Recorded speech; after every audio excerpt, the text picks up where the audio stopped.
En el nombre del Padre, y del Hijo, y del Espíritu Santo. Amén. Dios te salve María, llena eres de gracia, el Señor es contigo. Bendita tú eres entre todas las mujeres, y bendito es el fruto de tu vientre, Jesús. Santa María, Madre de Dios, ahora y en la hora de nuestra muerte. Nuestra Señora de Fátima, ruega por nosotros. Beato Francisco, Beata Jacinta, Santo Tomás de Aquino, todos los ángeles custodios, en el nombre del Padre, y del Hijo, y del Espíritu Santo. Amén.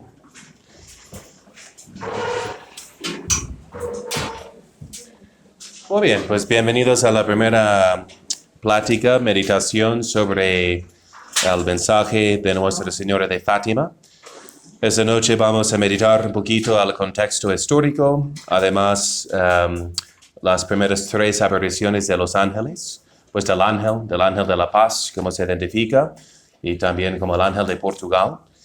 Y luego la respuesta, como esas apariciones habían impactado tanto a Beato Francisco, tomando en cuenta que Francisco y Jacinta se beatificaron por su virtud heroica. No se toma en cuenta que alguien fue vidente, ¿no?, en cuanto a su proceso de canonización, porque no hace uno más santo haber escuchado simplemente un mensaje, ¿no? Entonces, más bien por sus obras y por la respuesta que dieron a la Virgen de Fátima. Entonces, primeramente, el contexto histórico. Vemos que en la Biblia Dios escoge lo débil y necio de este mundo para avergonzar a lo fuerte y lo sabio. Que Dios escogió en este caso un pueblo de Fátima. Es un pueblecito. Dicen, estamos preparando una peregrinación allá y me dicen que es bonito ver al santuario, pero no hay nada más de ver. Ya, con eso, ¿no? Ya es de ver a la Virgen de Fátima y ya, a su santuario. Entonces vemos que como nuestro Señor, ¿dónde nació? Sino en Belén, un pueblo chiquito que no era de importancia, fue a vivir en Nazaret, otro pueblo de poca importancia, y como David fue escogido, al menor, al más pequeño de sus hermanos, ahí en ese pueblo de Belén también. Entonces es un lugar que Dios escoge, pues este lugar pequeño y además a los más pequeños. Vemos en el Evangelio que dijo dejar que los niños vengan a mí. Además dijo que tal sabiduría es reservado solamente a los pequeñuelos, ¿no? Que ellos tienen ese privilegio por ser más pequeños. Al que se humille será ensalzado. Entonces vemos que ellos van a ser, por fin, estos niños. Tenían en aquel tiempo de las apariciones, Lucía tenía 10 años de edad. Y sus primos hermanos, Francisco tenía 9 años y Jacinta tenía 7. Y vamos a ver que Jacinta y Francisco no harán su primera comunión hasta poco antes de morir. Me parece que Jacinta nunca hizo la suya. Vamos a ver que porque no se daba la Santa Comunión, la primera comunión, hasta más edad en aquel tiempo. Entonces vamos a ver que ellos serán los instrumentos para iniciar esta contrarrevolución, digamos, en contra de los errores de Rusia. ¿Okay? Estamos hablando de 1916, cuando ahí estaban en Fátima, y en 1917 empiezan las apariciones de la Virgen, profetizando que los errores de Rusia se esparcirán a través del mundo. ¿Okay? Ese es el mismo año en que estalla la revolución comunista de Lenin. ¿Okay? Entonces, igual aquí en México es el año de la Constitución que por fin pone el laicismo, ¿verdad?, como la norma. Hasta aquel entonces, incluso en México, pues hubo cierto reconocimiento privilegiado para la religión católica. En 1917 ya no. Ya es México que políticamente rechaza a Dios por completo, ¿no?, en cuanto a su constitución. ¿Y cómo entender eso de los errores de Rusia? Cuando hablamos del comunismo, acuérdense que es parte, como nos enseñó el Papa León XIII en su encíclica Humanum Genus, habló de los que son los masones, ¿verdad? Tras las maquinaciones socialistas y del divorcio civil, los intentos de destruir la cristiandad. Y hay un artículo, pueden leer más sobre el tema. El profesor Roberto Mattei escribió sobre esas fechas importantes, que es 1517, cuando Lutero empieza su revolución protestante, 1717, cuando se formó la logia masónica de Londres, y luego 1917, que empieza la revolución así bolchevista, comunista. Entonces, es todo parte de una misma revolución, y el comunismo llega a ser la forma más moderna, más violenta para destruir así la cristiandad. Entonces, acuérdense, los identificamos más por la postura política de negar la propiedad privada y apropiarse todo a un Estado totalitario, pero eso es parte de un intento de destruir el orden y de rechazar a Dios mismo. Dicen que fue Lenin o Stalin, siempre los confundo, pero que murió así dando golpes al cielo. No era un ateo, sabía que Dios existe y pues quería más bien vencer a Dios. Entonces vemos que es un ataque en contra de todo el orden que Dios ha establecido y en contra y para pervertir y corromper su imagen y semejanza. ¿Okay? Y como leemos en el Génesis, que leemos en el principio de la creación, que Dios hizo al mundo con un orden jerárquico entre las plantas, los animales, el hombre, y que vemos que el hombre es su imagen y semejanza. ¿En qué sentido es el hombre imagen y semejanza de Dios? Pues es su imagen y semejanza porque tiene el papel de cultivar la tierra, o digamos que Dios deja la tierra no terminada para que el hombre sea su imagen para seguir ordenando y embelleciendo así a la creación.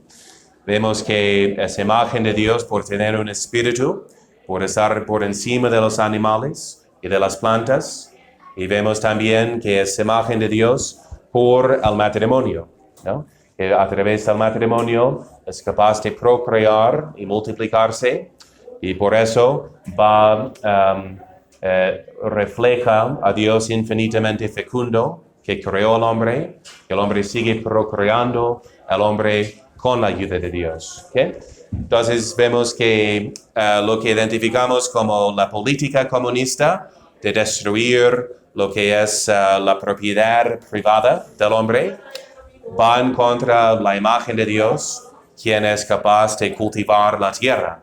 Entonces el Papa León XIII explica en su encíclica que es si la tierra no se cultiva a sí misma, entonces es el hombre que lo hace y el fruto queda como lo suyo, ¿verdad?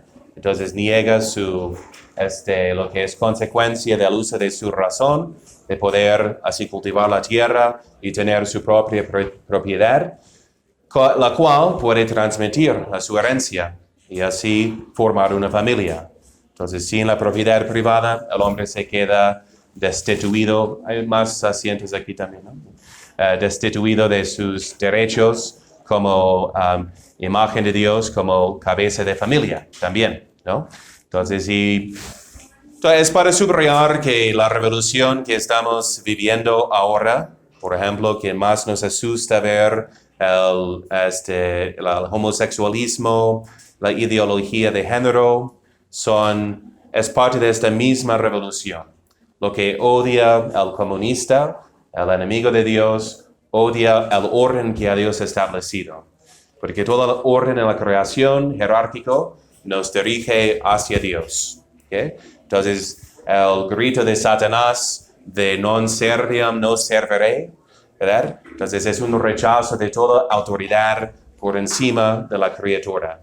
Es la criatura que quiere ponerse en el lugar de Dios, tanto por el laicismo, una política que deshace a Dios, tanto por la revolución así de perversidad sexual, de feminismo, de la forma política, de como socialista. Todo es una misma revolución que quiere destruir y poner al revés el orden que Dios ha establecido. ¿Okay? Y no me refiero simplemente a la conexión lógica de las ideas en esa revolución, sino también al hecho de que qué pasó con el marxismo. Entonces hay un marxismo cultural, ¿okay? Entonces después de Rusia, entonces sale luego de Alemania a plantarse en los Estados Unidos la escuela de Frankfurt, ¿okay? Entonces ahí pueden estudiar este tema muy interesante iniciada esta escuela por Lenin y luego con George Lukács y Willy Munzenberg. Y ellos entonces tienen este complot de destruir y pervertir al mundo occidental. Entonces ellos establecen la escuela de crítica, la teoría de crítica, que luego tiene sus seguidores que llegan a los Estados Unidos con todo ese plan de corromper a la sociedad cristiana, ¿okay? En cuanto existe todavía en el mundo y más en el mundo occidental. Y bien, ustedes pueden leer si quieren más, hay mucho en el internet sobre este tema, la escuela de Frankfurt, ¿okay?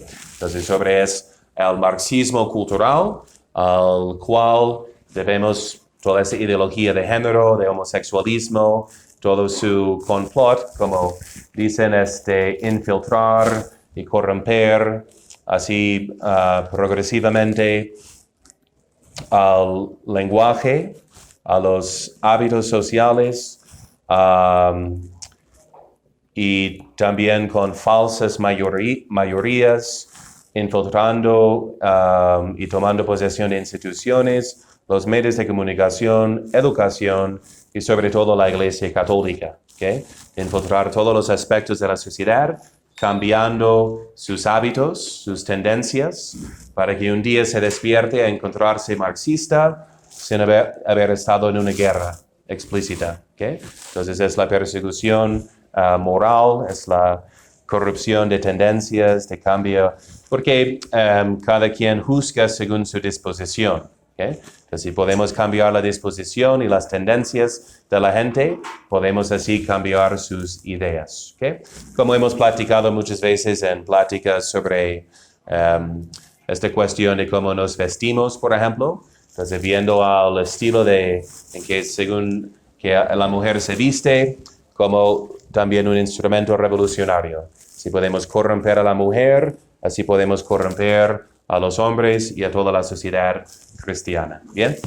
Ok, y eso corresponde también a las últimos comentarios de Sor Lucía antes de morir. Entonces le había escrito al cardenal Caffarra, entonces quien es uno de los cardenales que firmó esa dubia, ¿no?, al Papa, tan preocupado sobre la cuestión del matrimonio, ¿verdad? Entonces, y él recibe una respuesta que no esperaba de Sor Lucía, pero quien le afirmó, aquí está dice, en ella, en esta carta de respuesta, encontramos escrito: la batalla final entre el Señor y el reino de Satanás será acerca del matrimonio y de la familia.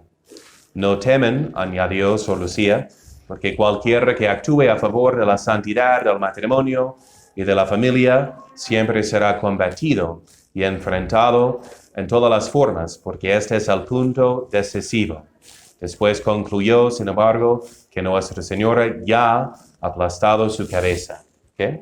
Entonces, pero señala que todo llega a su culmen, esos ataques comunistas, el marxismo cultural, la masonería, todo tiene como meta destruir a la familia, imagen y semejanza de Dios, fuente y base de la sociedad cristiana. ¿Bien?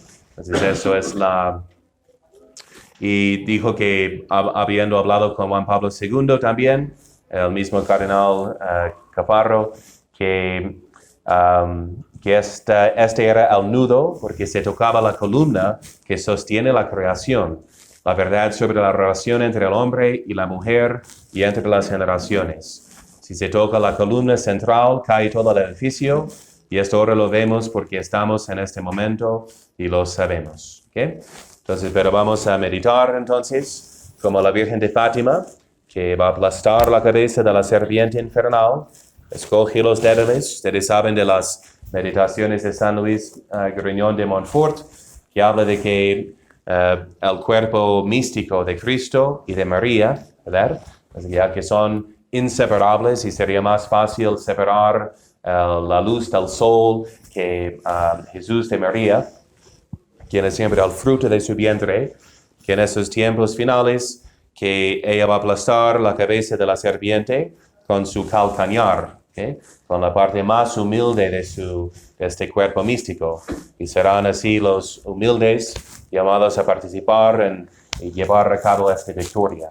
Y vemos que escoge estos pastorcitos que en ese momento eran analfabetos. No sabían escribir ni leer, muy sencillos, así de campo. Incluso preguntan a Nuestra Señora cuando la ven, ¿de qué país es usted?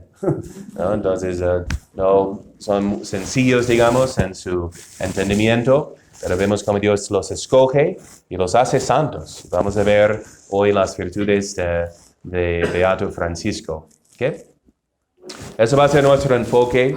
No quiero enfocar a veces nos fascina más lo que es de secretos y si hemos recibido todo el tercer secreto, ¿qué más? Y por fin, pues acuérdense que una revelación en cuanto a su contenido solo reafirma lo que es la revelación pública de la fe, que jamás después de la muerte del último apóstol, jamás ha habido ni jamás habrá una nueva revelación en cuanto al contenido que tenemos que creer.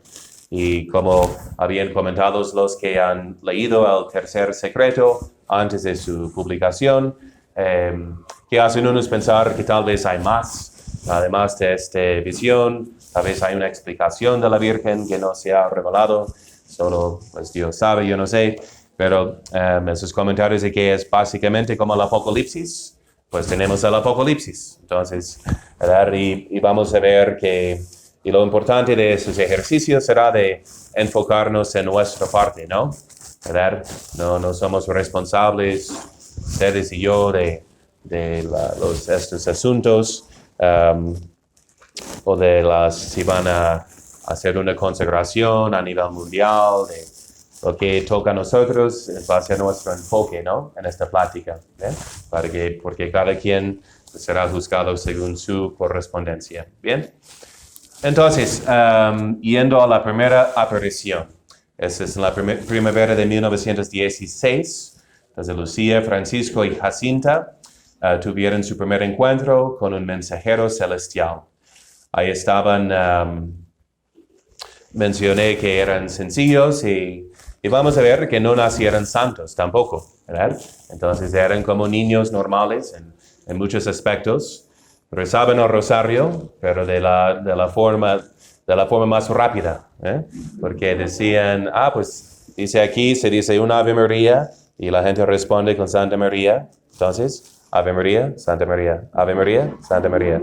Así, más rápido para terminar los 50 Ave Marías, ¿no? Pero ahí estaban cuando había llovido y el sol brillaba en el cielo azul. Comimos nuestros almuerzos, dice, y comenzamos a rezar el rosario. Después de eso comenzamos a jugar un juego con guijarros. Pasaron tan solo unos segundos cuando un fuerte viento comenzó a mover los árboles y miramos hacia arriba para ver lo que estaba pasando, ya que era un día tan calmado. Luego comenzamos a ver a distancia, sobre los árboles que se extendían hacia el este, una luz muy blanca, más blanca que la nieve, con la forma de un joven, algo transparente, tan brillante como un cristal en los rayos del sol. Al acercarse pudimos ver sus rasgos, nos quedamos asombrados y absorbidos, y no nos dijimos nada al uno al otro. Luego el ángel dijo, no tengáis miedo, soy el ángel de la paz. Orad conmigo. Él se arrodilló, doblando su rostro hasta el suelo. Con un impulso sobrenatural, hicimos lo mismo, repitiendo las palabras que le oímos decir, que eran: Dios mío, yo creo en vos, yo os adoro, yo espero y yo os amo. Os pido perdón por los que no creen, que no os adoran, no esperan y no os aman. Después de repetir esta oración 3 veces, el ángel se incorporó y nos dijo: orad de esta forma. Los corazones de Jesús y María están listos para escucharos. Y desapareció. Y como sucede con apariciones verdaderas, normalmente el alma siente un santo temor, ¿verdad? Y después una paz en el alma. Y ya se describe cómo era diferente ver a la Virgen, como era de ver al ángel. Que el ángel, por no tener una naturaleza humana, les daba como más santo miedo, ¿verdad? Entonces, como ustedes se acuerdan del Apocalipsis, cuando San Juan, en el capítulo 19, cuando ve un ángel, piensa que es Dios. Y se postra para adorarle. Y le dice que no. Entonces, pero el ángel tan brillante se les aparece. Lo primero que les dice es no tener miedo. Soy el ángel de la paz, orad conmigo. ¿Qué son las lecciones que podemos aprender y practicar esta primera aparición del ángel? Primeramente notamos que se arrodilló, que este ángel tan brillante, tan parecido a Dios, se arrodilla para adorar a Dios. El filósofo C.S. Lewis, el autor de las Crónicas de Narnia, por ejemplo, era casi católico, era anglicano, pero de la forma más católica, y hasta creía en el purgatorio, devoción a la Virgen, y unos dicen que tal vez se había convertido al final de su vida, pero él describe en sus cartas de Screwtape, ¿cómo se llaman en español? Sí. Del diablo a su sobrino. Del diablo a su sobrina. Entonces, y como todo un complot, ¿no? De cómo piensa el diablo para corrompernos, ¿no? Y dice que el diablo es un ángel brillante que tan dotado pero que no tiene rodillas. Y eso es la fisonomía, digamos, de Lucifer, que recibe todo lo que tiene de Dios, pero no reconoce al autor de sus dones. ¿Okay? Pues es un mentiroso y es un ladrón. ¿Okay? Entonces, el ángel bueno también se arrodilla. Ustedes saben que en la batalla celestial, ¿quién es el que lanza fuera a Satanás? ¿Quién lo lanza? San Miguel, cuyo nombre significa ¿quién es como Dios? Visu Deus. ¿Quién es como Dios? Es como su respuesta en decir que nadie es como Dios. Es el ángel más poderoso porque es el más humilde, que sabe que un ángel es nomás una criatura. Igual el exorcista de Roma, el padre Gabriel Amort, en paz descanse, en un escrito narra que la única vez que fue atacado físicamente en un exorcismo fue cuando trataba de una persona que fue endemoniada por el mismo Satanás. Así se presentó cuando le preguntó por su nombre. Y se puso furioso cuando le recordó que él no era nada, que era una criatura que dependía de Dios para existir, moverse, tener su ser, que dependía de Dios, de su voluntad divina en cada momento. Y como es cierto, es lo que más enfurece a Satanás, más que le hizo enojar, de modo que atacó al exorcista. Entonces, es la importancia de arrodillarnos ante Dios. Fue el Papa Pío XI en su encíclica sobre Cristo Rey que nos dijo que el motivo de establecer la fiesta de Cristo Rey era para que la gente se instruya más eficazmente en las verdades de la fe.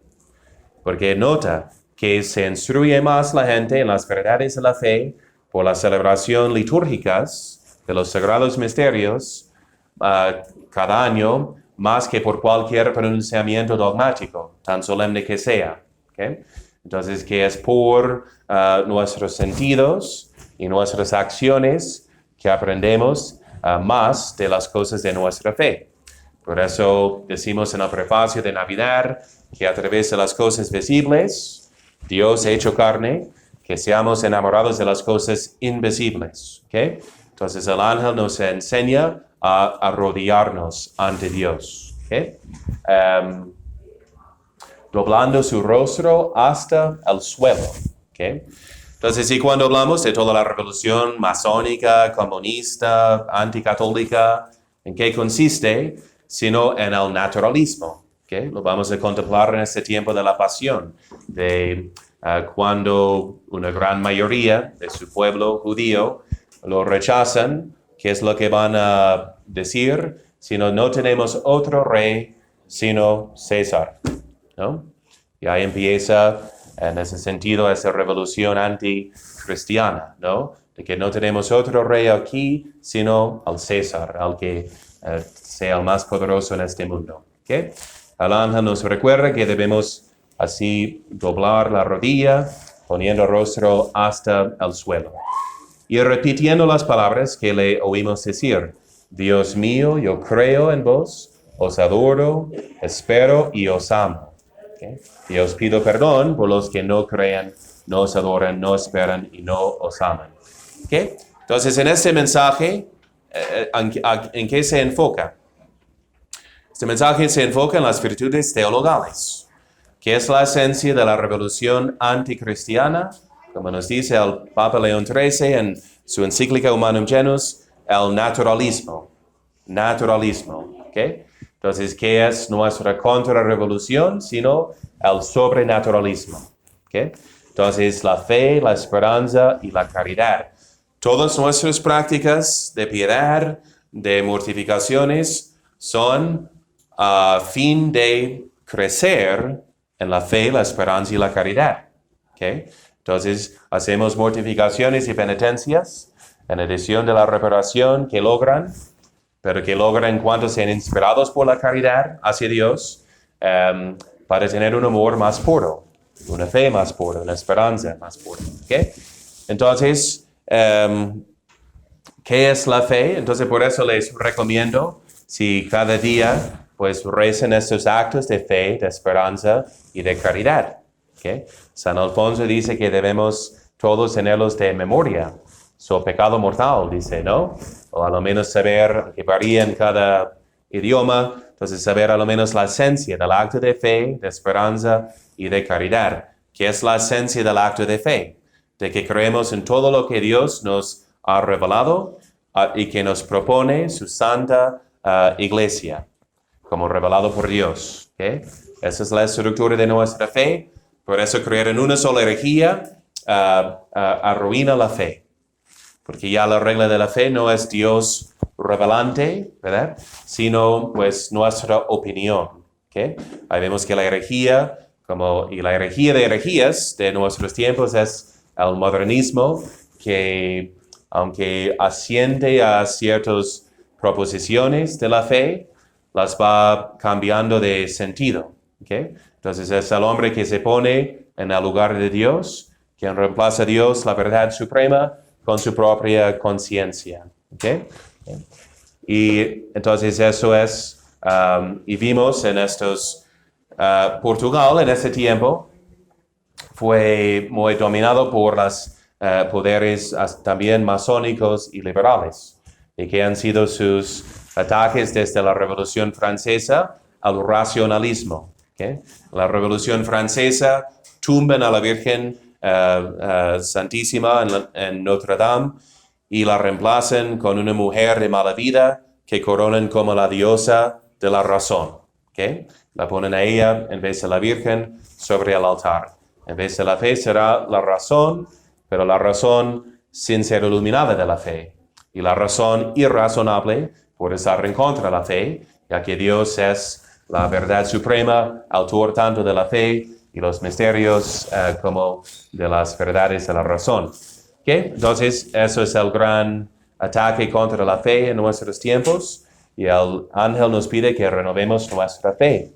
También la adoración. ¿no? Entonces, que el fin de toda nuestra vida cristiana es para adorar a Dios. ¿Okay? Vamos a continuar ese tema con el ejemplo de Beato Francisco. Entonces, la esperanza. ¿Okay? La esperanza, esencialmente, es que pretendemos alcanzar al cielo por medio del auxilio divino. ¿Okay? Esa es la estructura de la esperanza. Entonces, tiende con toda su fuerza hacia el cielo, con una certeza de alcanzarlo, pero dependiendo del auxilio divino. ¿Okay? Entonces, ahí, cuando hablamos de la esperanza, tenemos dos errores. Primeramente, por el espíritu materialista, sensualista, que no pretende hacia el cielo. Pues ¿para qué? ¿No? Que decían los comunistas, sino de que este mundo es la única casa, por eso que la religión es un opio para el pueblo, ¿verdad? Que impide el desarrollo de la sociedad, decían, ¿no? Entonces, cuando al contrario es la fe y esta esperanza de hacer todo por amor de Dios, que ha desarrollado así toda la civilización, ¿okay? Como vimos es de que salieron los benedictinos como misioneros de parte de San Gregorio Magno, nos enseñaban cómo entender la creación, ordenarla y desarrollarla. ¿Okay? Entonces la esperanza se destruye por un materialismo de vivir nomás para este mundo perecedero, como también se destruye por la presunción. ¿Okay? La presunción de que vamos a ser salvos sin depender de Dios. ¿Okay? Y eso es qué triste ver que está ahora en juego en la mente de muchas personas y hasta de obispos y conferencias episcopales que están hablando de la posibilidad de recibir la misericordia de Dios sin apartarse de una ocasión voluntaria de pecado, ¿no? De que vamos a ser salvos, que Dios nos ama, nos va a dar su misericordia, aunque seguimos ofendiéndole y rompiendo su ley, ¿verdad? Entonces, qué momento tan apocalíptico de ver esta confusión a altos niveles, ¿no? En la iglesia, ¿ok? Entonces, también la presunción destruye la esperanza, ¿ok? Así que no pensemos, así como mexicanos, mi amigo sacerdote romano, me decía que no, en Italia, en Roma en particular, nadie va a misa. Pero todos son católicos y piensan que van a ser salvos por ser romanos, ¿no? Aquí vive San Pedro, vive con nosotros. El Señor escogió a Roma. Claro que vamos a estar con Él en el cielo. Una presunción, por fin, racista, ¿ok? Entonces, como nosotros a veces, justo el otro día discutí con un señor que es ateo, que su ética es nomás de respetar y pasarlo bien, pero que cada que vaya a la Ciudad de México va a visitar a su Madre Santísima, la Virgen de Guadalupe. Pues qué bien que la puerta esté abierta, ¿no? Pero sin creer. Gracias a Dios soy ateo. Sí, y yo le decía, pues, ¿qué fue a su pedido? De que se construyera un templo para ir a misa. Si no vas a misa, no eres guadalupano. Entonces, pero de que no pensemos tampoco que simplemente por tener tal imagen de la Virgen o de un santo, que ya con eso me llega la buena suerte y me voy a salvar, ¿no? Tampoco. Vemos si ni el pueblo de nuestro Señor, de su propia raza, de su propia gente, entonces se salvó simplemente por tener, que decía, en la profecía de Isaías, decía, no, al templo del Señor, aquí está el templo del Señor, estamos bien. Los enemigos no pueden acabar con nosotros porque aquí está el templo, ¿no? Pero al Señor se aparte de su templo si nosotros no le adoramos ahí, ¿ok? Entonces la esperanza así destruida por el sensualismo y por que hace uno ni querer al cielo y por la presunción, ¿ok? Y la caridad. Ahí está, ustedes saben que la estructura de la caridad es de amar a Dios sobre todas las cosas y a nuestro prójimo y a nosotros mismos por amor de Dios. Que hoy en día tenemos totalmente al revés, ¿no? Entonces, en que cuantos no acuden a misa, porque acuden solamente cuando les nazca de corazón y sienten algo para sí mismos. ¿Okay? Voy a misa para escuchar la palabra de Dios, porque a veces el sermón es interesante, pero se han olvidado totalmente del hecho de que voy a misa para ofrecer algo a Dios por amor de Él. Que yo solo amo a mí mismo por amor de Dios. ¿De qué sirve una criatura si no sirve para la gloria de Dios? No sirve para nada. Y eso, si tuviéramos más caridad, no entenderíamos mejor cómo es que Dios castiga eternamente. Cómo es que la ira de Dios se manifiesta sobre los que obran iniquidad, ¿no? No será una sorpresa, porque es una sorpresa para el humanista, que ama a Dios por amor del hombre. Pero Dios nos ama por amor de sí mismo, porque es el único que es bueno. Y nosotros debemos hacer lo mismo, de amar a Dios, de amar a nosotros mismos y al prójimo por amor de Dios. ¿Okay? Entonces somos nomás criaturas, es nada absoluto. Somos buenos solamente por participación. ¿Okay? Entonces no somos... y si uno se determina a ser en contra de Dios y ser malo, entonces Dios lo odia eternamente, como odia al diablo y a los demonios, porque ha dejado de ser bueno por su propia elección. ¿Okay? Entonces es tan importante meditar ese punto. El humanista no lo entiende. El católico, de veras, el que tiene caridad, sí. Sabe que el único motivo de amar al prójimo, por fin, es por amor de Dios. ¿Okay? Entonces, el ángel nos enseña eso en la primera aparición, de este acto de creer, esperar, amar y adorar a Dios. Y os pido perdón por los que no creen, no os adoran, no esperan y no os aman. ¿Okay? Entonces ahí, esa segunda parte, contemplamos lo que es la comunión de los santos. ¿Okay? Que todos estamos conectados como familia humana y como sociedad sobrenatural que es la iglesia. De modo que, y vamos a ver en la tercera aparición, que el ángel de la paz, su ángel guardián, que es a la vez el ángel de Portugal, dice que por sus sacrificios y oraciones pueden salvar a su patria. Esos 3 niños pueden salvar a un país entero si cumplen con esta misión que la Virgen les pide, que el ángel les pide. Entonces, nos recuerda que nuestra piedad no termina en afectar a nosotros mismos, sino tiene un impacto social. ¿Okay? Como decía San Juan de la Cruz, que los que están más unidos con Dios hacen más bien por el mundo entero que los apóstoles más activos de menos santidad. ¿Okay?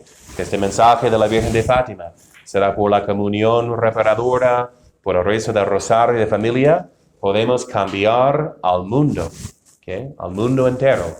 Entonces, que tengamos siempre presentes en nuestras oraciones, hacer este acto de reparación, como vimos en Sodoma y Gomorra, ¿no? Entonces, el Señor dice, si hubiera habido 10 justos, hubiera salvado a ese pueblo. Pero no había ni 10, ¿okay? Pero 10 entre tantos, ¿okay?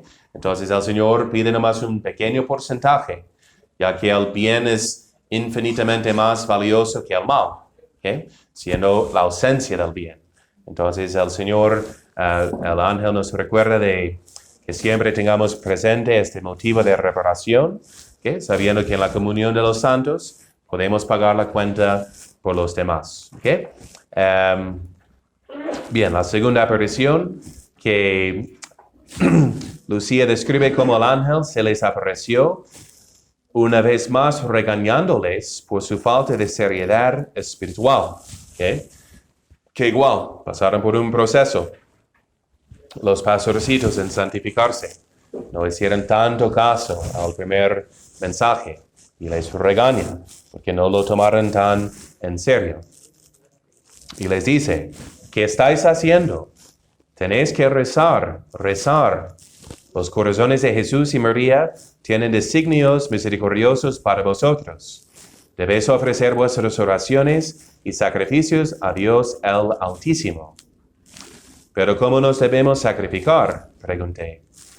En todas las formas que podáis ofrecer sacrificios a Dios en reparación por los pecados por los que Él es ofendido, y en suplicación por los pecadores.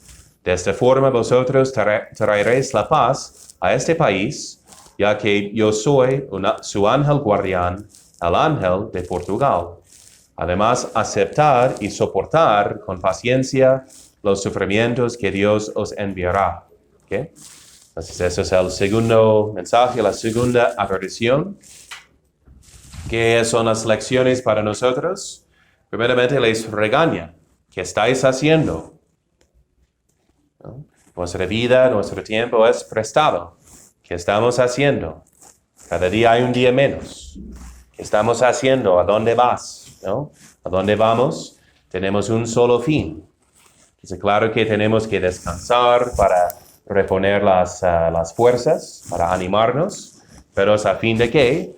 A seguir trabajando, ¿no? Para este único fin que es nuestra santificación y para la santificación de los demás. Así que estamos haciendo. Tenemos que rezar, ¿ok? Entonces el Señor nos la señala como lo único necesario, como dijo a Marta, ¿no? Te inquietas de muchas cosas, pero una sola te es necesaria, que María ha escogido la mejor parte, que no estaba mal, que Marta atendía al Señor y arreglaba las cosas de la casa, pero era peor que lo que hacía María, simplemente estar a sus pies, escuchando, rezando. ¿Okay? El alma de todo apostolado es la oración. Y si no hacemos, dicen los santos, el que ora ciertamente se salvará, y el que no ora ciertamente se condenará. ¿Okay?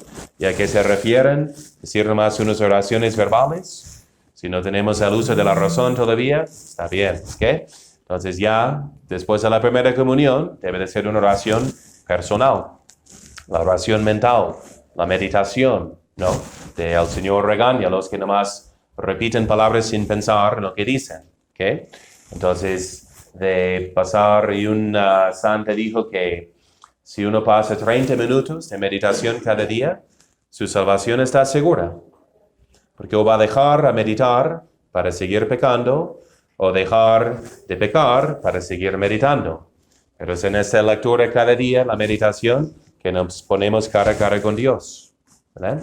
Entonces vamos a ver que dice a Francisco que cuando ellos preguntan sencillamente si nosotros iremos al cielo, dice que sí, pero Francisco, pues tú tendrás que rezar muchos rosarios, ¿no? Pues la ve con una sonrisa, pero con una cara seria también, que te faltan muchos rosarios para llegar ahí, ¿okay? Que por fin él reza, le invitan a jugar y dice, primero recemos el rosario y después, porque me faltan muchos, ¿no? Para ir al cielo, como me dijo la señora. Entonces, tenéis que rezar, ¿ok? ¿Y para qué también? Para realizar nuestra misión en la vida. Dice San Alfonso que nuestra salvación depende en gran parte de aceptar nuestra vocación.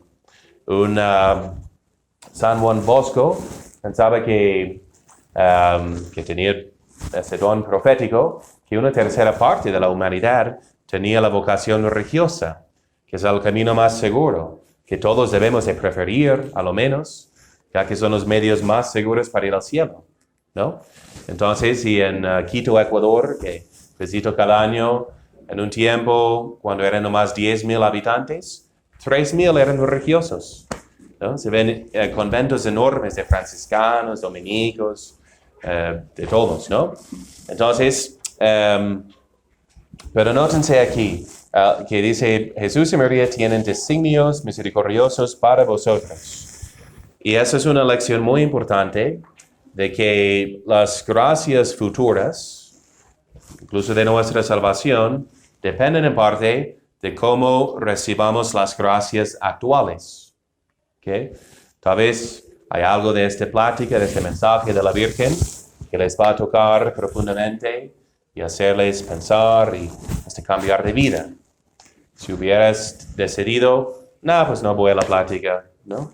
Regreso a mi casa, no me interesa, no hubieras escuchado, en consecuencia, cambiaría tu vida, ¿no? Entonces, si pensamos en cuando rechazamos las gracias actuales, rechazamos las gracias consecuentes, ¿no? Que dependen de esas gracias de ahora.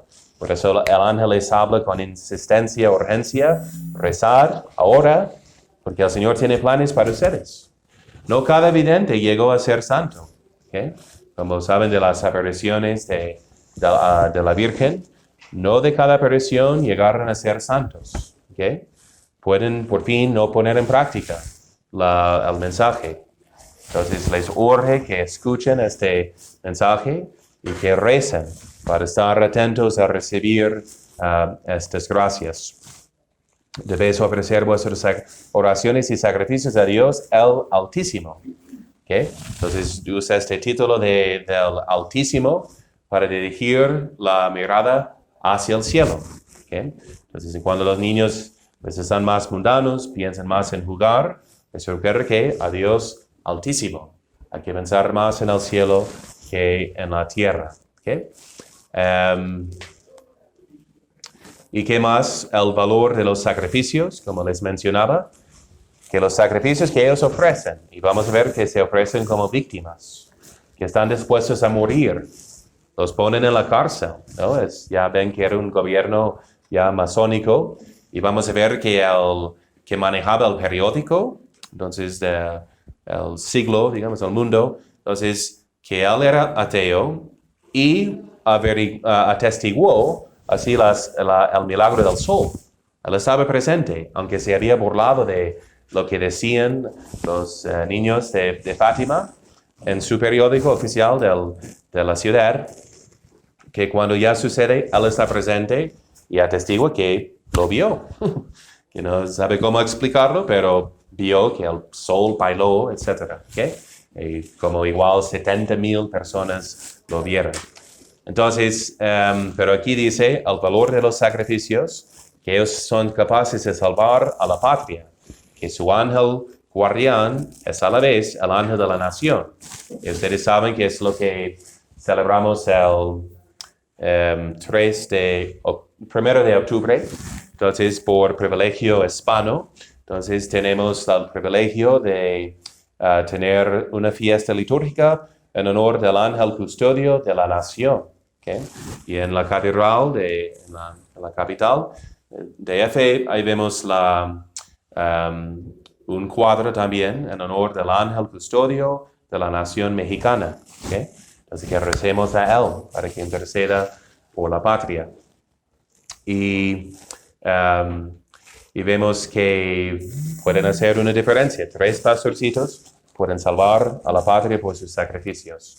Bueno, y decía que cuando los secuestraron, les decían que los iban a freír vivos, así para amenazar, para que no regresaran y siguieran contando el mensaje de la Virgen. Y están dispuestos. Está bien, iremos más pronto al cielo. Está bien, que nos maten, no importa. ¿Okay? Bien. ¿Y qué más vemos en este mensaje? Sino la humildad y sumisión, que los mejores sacrificios son los que Dios nos manda. ¿Okay? Entonces por eso dice aceptar y soportar con paciencia los sufrimientos que Dios os enviará. ¿Cuáles sacrificios? Van a estar encarcelados, van a morir jóvenes, nada de eso escogieron. Vamos que ellos escogieron ponerse un cilicio, digamos, de un cinturón latoso y que no tomaban agua, aunque hacía mucho calor. Entonces hacían sus sacrificios pequeños, pero los más grandes fueron los que Dios les envió, de morir jóvenes, ¿verdad? De ser contradichos y despreciados por muchos. ¿Okay?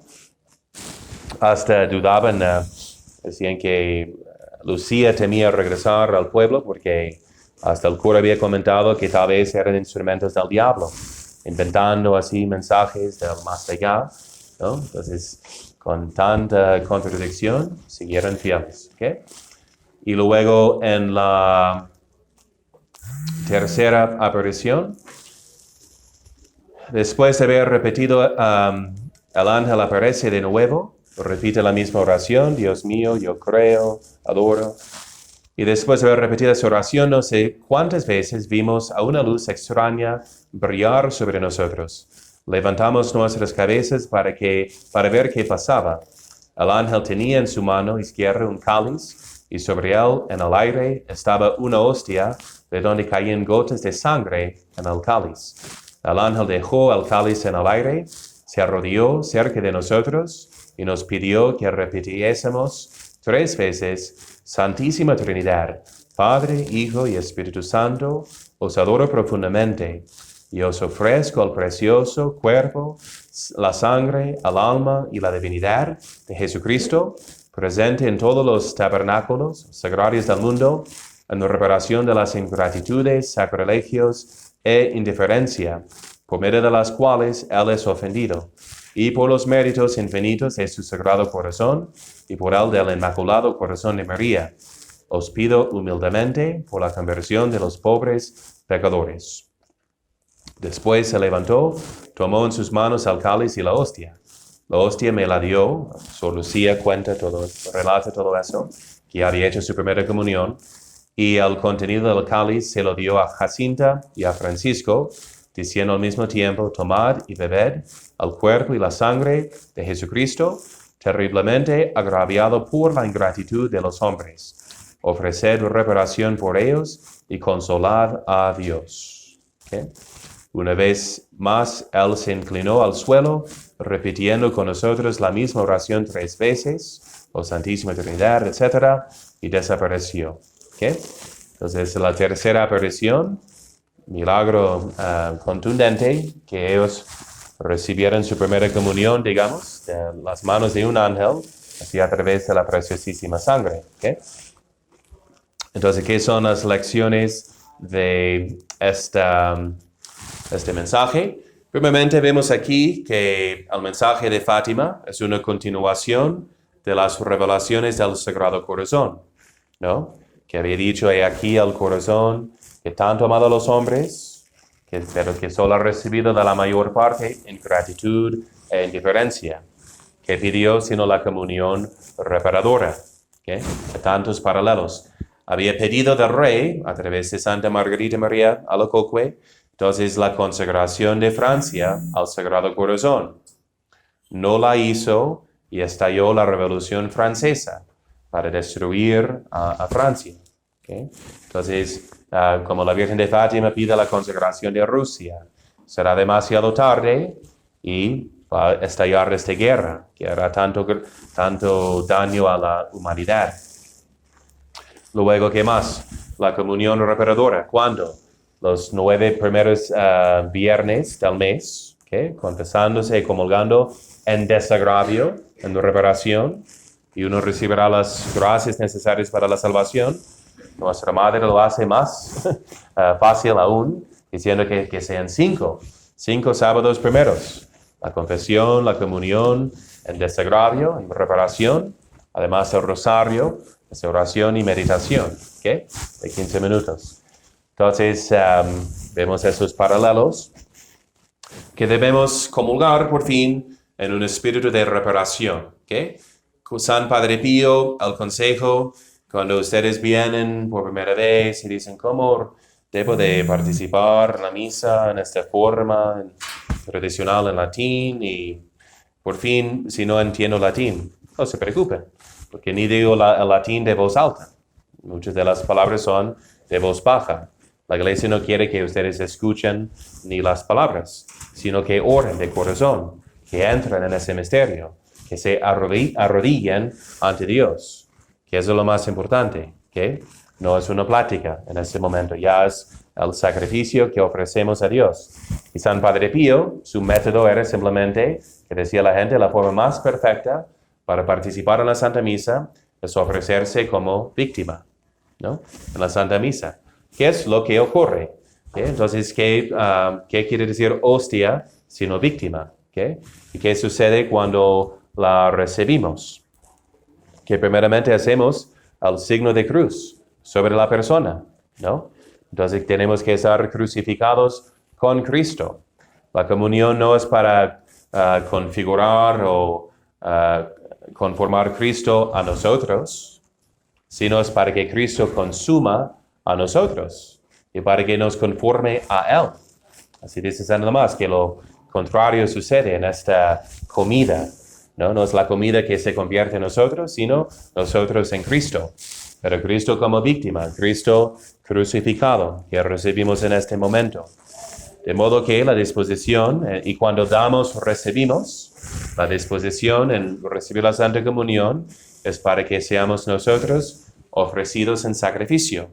Así decía el Papa Pío XII en su encíclica de Mediator Dei, que cuando se ofrece Cristo, cabeza, ¿no?, en sacrificio en la misa, como el acólito levanta la casulla, la casita, que representa su cuerpo místico, todos nosotros también somos ofrecidos en sacrificio al mismo tiempo. ¿Okay? Entonces, ¿para qué vamos a misa? Lo que el cardenal Ratzinger en aquel tiempo, en un escrito, se quejó mucho de esta orientación nueva de ponerse de cara a la gente, que no pidió el concilio, ni la reforma tal cual, de que sale 5 años después del concilio. En las rúbricas dice que el sacerdote voltea hacia la gente, dice Dominus Vobiscum y regresa hacia el altar. ¿Okay? Eso fue la forma normativa, incluso en el primer misal de 1970, ¿okay?, de Pablo VI. Entonces surgió de moda, como él comenta, que estaba ahí en el concilio y después, y su queja es de que muchas veces nos hemos puesto como en un círculo, mirando hacia nosotros, encerrados en nosotros mismos, celebrando nosotros mismos. ¿Okay? Entonces, porque uno percibe, por ejemplo, cuando va a la misa en la forma extraordinaria, tradicional, por primera vez, ¿por qué sale el comentario de que por qué nos da la espalda? Entonces, ¿qué revela sino una perspectiva de que debe de estar mirando a mí? ¿Verdad? Entonces, más nadie pregunta, ¿por qué está dando la espalda a la persona que está atrás de usted? No, pues qué falta de cultura, por favor, ¿no? Nadie piensa así, piensa, no, es que todos estamos mirando en la misma dirección. Y yo también, ¿verdad? Porque el enfoque es Cristo crucificado, ¿ok? Entonces, y del culto viene la cultura, ¿ya? Entonces, y como sociedad, ¿cómo andamos culturalmente? Sino que el mundo existe porque yo existo. ¿Okay? Entonces yo soy al centro del universo, hasta mi participación en misa es para recibir algo para mí. ¿Okay? Vamos a ver ahora que nunca nos olvidemos, vamos a misa para dar gracias a Dios. Eucaristía quiere decir acción de gracias, ¿okay?, de dar gracias a Dios, aunque uno no pudiera comulgar por no haber observado el ayuno, por ejemplo.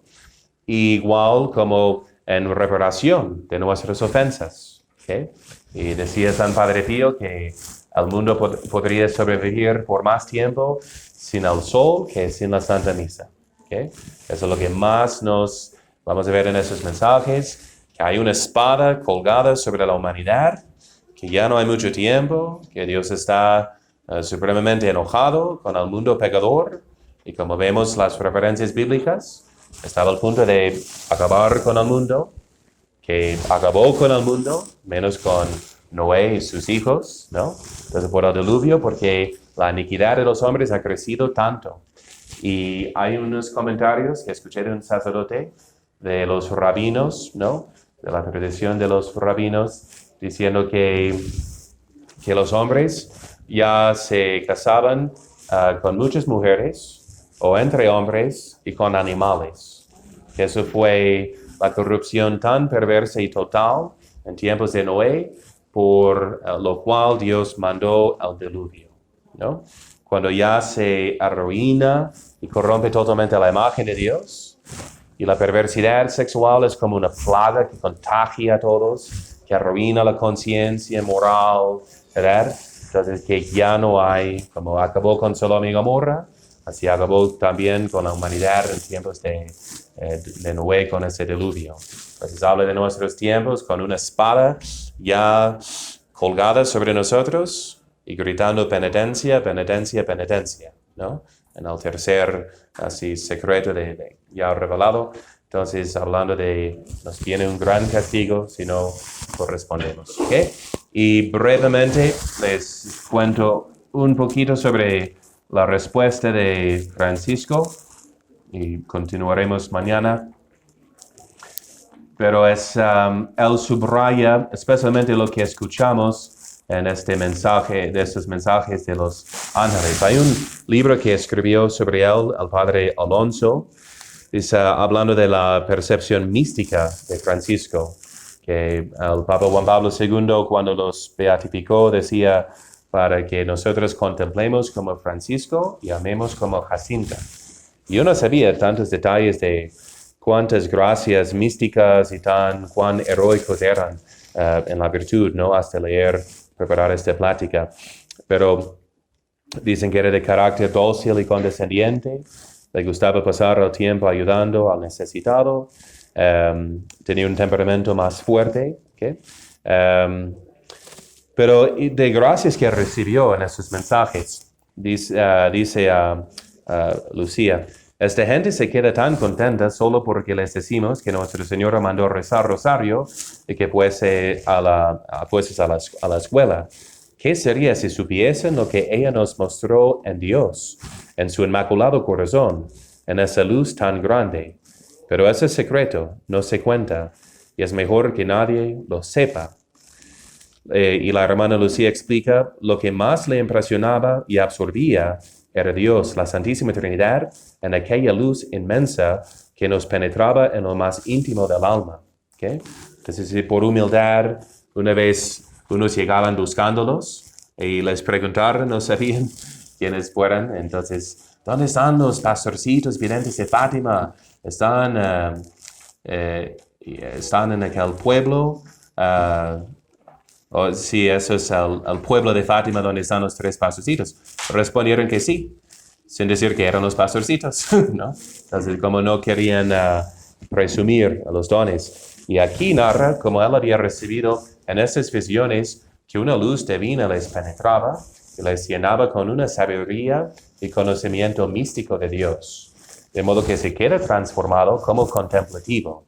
Siempre pasa sus ratos libres, prefiere estar a solas, además rezando, deja de ir a la escuela porque dice que ya me dijo que voy a morir pronto, entonces pues voy a la capilla más bien. Entonces sí pasaba su tiempo nomás en oración, intercediendo por los demás. Pero observa al padre Alonso, Lucía resaltó bien las diferencias entre la espiritualidad de Francisco y la de Jacinta, en lo que se refiere a la comprensión mística, inteligencia, y sobre todo en lo que se refiere a la práctica de la reparación, diciendo, mientras Jacinta parecía preocupada con el único pensamiento de convertir a los pecadores y librar a las almas del infierno, vamos a ver mañana la visión del infierno y cómo eso les inspiró a hacer cualquier penitencia para salvar a las almas. Él solo parecía pensar en consolar a Nuestro Señor y a Nuestra Señora que estaban tan tristes. Un día le pregunté, dice Lucía, Francisco, ¿qué te gusta más? ¿Consolar a Nuestro Señor o convertir a los pecadores para que no vayan más almas al infierno? Y responde, me gusta más consolar a Nuestro Señor. ¿No te diste cuenta cómo Nuestra Señora, todavía en el último mes, se puso tan triste cuando dijo que no ofendieran más a Nuestro Señor, que ya estaba muy ofendido? Yo querría consolar a Nuestro Señor y después convertir a los pecadores para que no le ofendan más. Cuando estaba enfermo, entraba con Jacinta Lucía a su cuarto y nos dijo, habla un poco que me duele mucho la cabeza. No te olvides de ofrecerlo por los pecadores, le dijo Jacinta. Sí, pero lo ofrezco primero para consolar a Nuestro Señor y a Nuestra Señora, y después lo ofrezco por los pecadores y por el Santo Padre. Y aún en las vísperas de morir, le dijo a Lucía, estoy muy mal, me falta poco para ir al cielo. Ve, pero no te olvides ahí de pedir mucho por los pecadores, por el Santo Padre, por mí y por Jacinta. Sí pediré, pero mira, prefiero que pidas esas cosas a Jacinta, porque yo tengo miedo de que se me olvide, en cuanto vea a nuestro Señor. Sobre todo quiero consolarle a Él. ¿Okay? Entonces, eso es un misticismo muy alto, ¿okay? Y implica una caridad perfecta, porque claro que no están opuestos, obviamente, ¿no? Y Jacinta, de su manera, tal vez como niña y más chica de edad, entonces debían amar al Señor por salvar a las almas. Pero recuérdense, lo que les mencioné en cuanto a la caridad, es que debemos amar y desear nuestra propia salvación para la gloria de Dios, ¿no? Que es el acto de contrición de motivo perfecto, ¿no? Entonces, simplemente por temer al infierno, ¿no? Sino sobre todo por haberos ofendido, a vos quien sois la bondad infinita. Ese es el motivo incluso de nuestro arrepentimiento, porque hemos ofendido a Dios. Entonces, Él quiere salvar a los pecadores, pero primeramente para la gloria de Dios y para consolar a Dios. Esa es la perfección realmente de la caridad y es la sabiduría. Cuando hablamos de los dones místicos, la sabiduría juzga de todo según el principio y el fin, que es Dios de quien todo procede y para quien todo existe. ¿Okay? Entonces es una visión muy altísima que tiene y dice, pronto estaré en el cielo y cuando llegue voy a consolar mucho a nuestro Señor y a Nuestra Señora. Y hizo su primera comunión poco antes de morir, ¿no? Que no había hecho todavía. Entonces ayunó, dicen, todo un día para estar dispuesto a recibir así para confesarse y comulgar por primera vez y quería nomás recibir una segunda vez. Pero en la víspera de su muerte se confesó y comulgó con los más santos sentimientos. Después de 5 meses de casi continuo sufrimiento, murió el 4 de abril de 1919, que era viernes primero, ¿no? Entonces ahí en ese día murió. Había visto una gran luz, dice, el 4 de abril en la mañana. Oh madre, qué luz tan bonita ahí, junto a nuestra ventana. Después de algunos minutos de dulce arrobo, ahora ya no veo. Y poco tiempo después, su rostro se iluminó con una sonrisa angelical y hacia las 10 horas de la mañana, sin agonía, sin una contracción, sin un gemido, expiró dulcemente. ¿Okay? Y como les mencionaba, estaba dispuesto a morir. Si nos matan, dice, no importa, vamos al cielo. Cuando llevaron a Jacinta, diciendo que le iban a torturar, dijo, no se preocupen a sus compañeros, no les diré nada, prefiero morir antes que eso, ¿no? De ser primeramente fiel a Dios. Bien, bueno, entonces esa es la primera meditación, lo dejamos ahí.